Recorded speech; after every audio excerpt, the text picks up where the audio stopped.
evening. As Mel said, I'm from New Jersey, and New Jersey actually doesn't have a very good reputation among the 50 states. The writer Kurt Vonnegut referred to New Jersey as the armpit of the nation. If that's true, the place I was born in New Jersey is the sweat gland of the armpit. I mean, it's chemical refineries, it's toxic waste dumps. I don't even know what fresh air is. You expose fresh air to me and I'll choke on it. I'm sure you can bear this out. When two Americans or more Americans abroad meet, they play the game. Every nationality plays the same game, the where are you from game. Now, where are you from? Hey, I'm from California. Hey, that's cool, man. Malibu, Surf City, laid-back lifestyle. Where are you from? Well, I'm from New York. Ah, the Empire State, home of the Big Apple. That's awesome. Where are you from? Well, I'm from New Jersey. Oh, we're so sorry, man. Are there any survivors? Like any two states that border, you know this from Oregon and California, there's a rivalry going on. We have our problems with our neighbor to the north and to the east, New York. New York and New Jersey, big rivalry. Some of you may know that the island of Manhattan is connected to my part of New Jersey by a bridge and 2 tunnels. So the question arises, why are New Yorkers chronically depressed? Because the light at the end of their tunnel is New Jersey.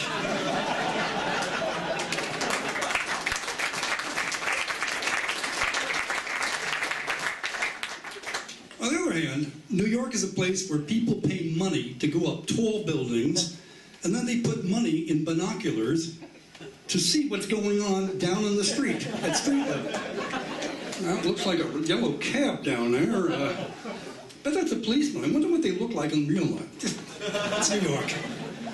As Mel mentioned, yeah, people know New Jersey from television series, The Sopranos, right? Tony Soprano, New Jersey Mafia. Well, if I accomplish nothing else tonight, I just want to convince you that not everybody from New Jersey is with the Mafia. Hey, you got a problem with that? Now, I like to cook. I'm good at it. I learned when I was a student in New York. I had many good teachers when I was at school in New York. One of the best teachers was named Hunger. So I learned to cook really quickly. The beginning of the 70s is when I learned to cook. And I call the 70s the decade of joy. I call it the decade of joy because of a series of books that came out in the 1970s. It started right at the beginning of the decade with The Joy of Cooking, definitive textbook cookbook. Next year came The Joy of Sex. And then after that, I don't know, The Joy of Taxes or something else. Anyway, decade of joy. Now, I live alone, and I recently learned that women like men who cook. They find it sexy when men cook for them. So I thought I could use a little joy in my life. Men, have you ever tried cooking for a woman? There is no joy in cooking for a woman. I would have more joy cooking for a monastery of Trappist monks during Lent on Good Friday. Now, I'll tell you why that is. First of all, let's go through a scenario. Cooking for men is really easy. Simple. 2 men. Want a steak? Yeah, I want a steak. Want a potato with that? Yeah, like a potato. Want a beer with that? Yeah, give me a beer. It's easy. Cooking for men is easy. Now, before I run through the same scenario with you using a woman, I just want to say women are different. Completely different organism. Do we have any women out in the audience today? Yeah? I suspected there might be 1 or 2, yeah. One could be forgiven for thinking that women are human. They have 2 eyes, 2 ears, a nose, arms, legs. They look human, but in fact it's a totally different organism. So here goes the same scenario now, man and a woman. Want a steak? No, I don't eat meat. How about a potato? I'll just have a green salad.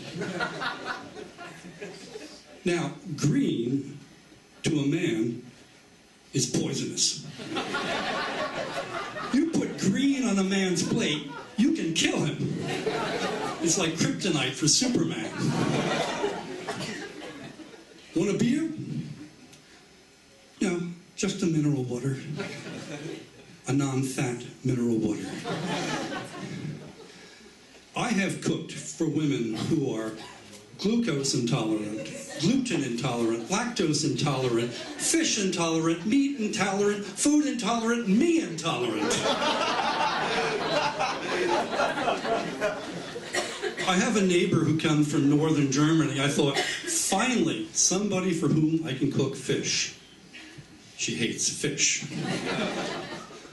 I have a Australian girlfriend. She's from Australia.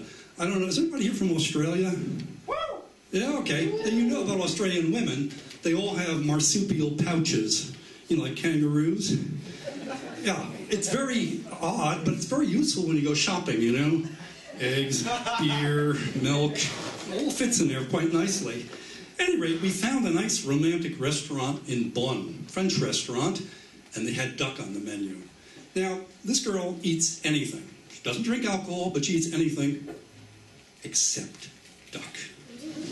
And the reason she doesn't eat duck is because when she was a little girl, she had a pet duck that used to follow her around, and now she can't bear the idea of eating duck.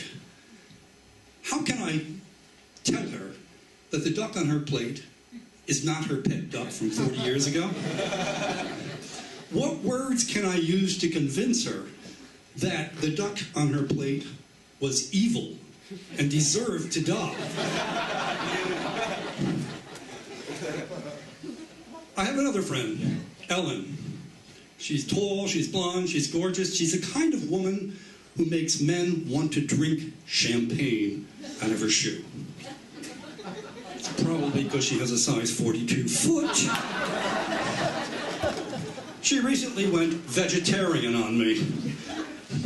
Then I have a French girlfriend, but she's not going home with me tonight because Thursday night is her night to sleep with other men. French. Recently, I woke up in the middle of the night, bathed in a cold sweat. You like that idea, don't you? So do I. The reason I was in a cold sweat was because I was having a nightmare. I dreamt that all the women I had told you about showed up at once for dinner, and I was supposed to cook for them. But when I woke up, I figured the solution's real easy. Want a steak? Night, folks.